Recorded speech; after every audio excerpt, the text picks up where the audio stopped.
Welcome back to Google Sheets Essentials Tips. Tip number 6 involves a few new features. They're going to get better over time, so I'm just going to introduce to you what they are.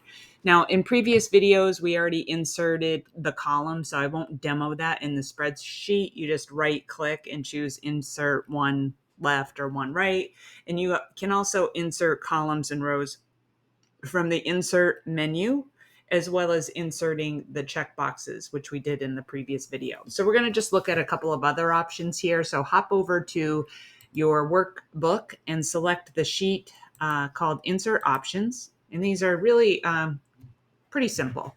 So in this case, let's say that every person is responsible for researching and writing a biography and publishing it for each president. So in the person column, you have the opportunity to insert a smart chip for person. So if you click on insert and you choose smart chips and you add people, you can search for people by typing their name. Your most frequently contacted people will show up on the list.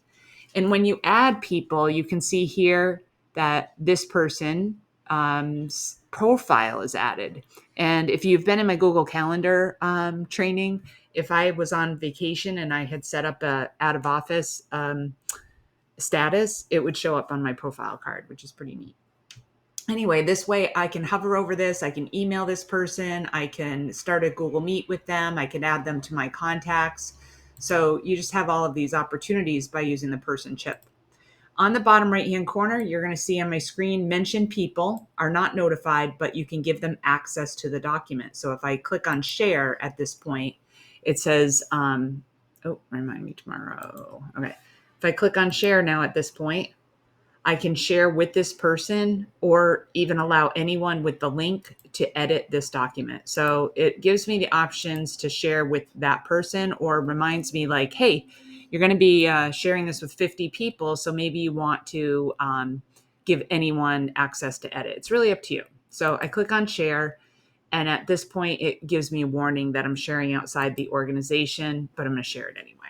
Okay. So that's how you use the people chip.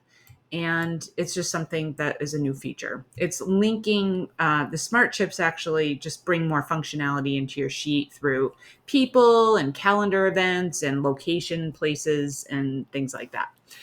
The next thing we're going to do is we're going to click on insert drop down. Now you used to have to go through a whole process to get something like this in place, a data validation process. And now it's simplified by just clicking on insert drop down.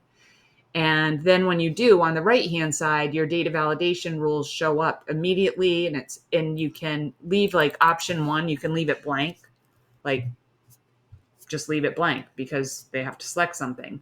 And then option 2 can be like started. Let's say they started working on it, and then add an item. Option 3 can be like drafted.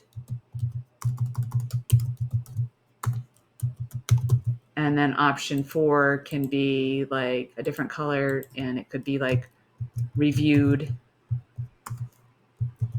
something like that, right?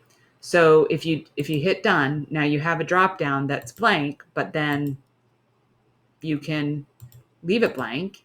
And if you remember from a previous tutorial, this can get a click and a drag down to the bottom. So you have that drop down now available for each person to update the status of the project that they're working on. Once the project is approved, maybe you want to insert a checkbox. So you click on insert and you choose checkbox. And when it's approved, you're good. And then let's say you want some feedback. How did it go? How did you feel about this? Tell me in the form of an emoji. So you click on insert and you choose emoji. And I wrote in love, right? So there I have it. I put in love. I can even highlight an emoji and make it XL if I want to. And last but not least is a new feature called insert rating. So you just click on insert, hover over smart chips, add rating, and that person can now rate the project or maybe rate the biography on a scale of 1 to 5. So there's some new features with insert, make spreadsheets a little more fun and engaging. take a moment, go to your workbook and practice inserting checkboxes, drop downs, people, what else? Emojis, and rating. In the next video, we're going to do something as simple as wrapping text.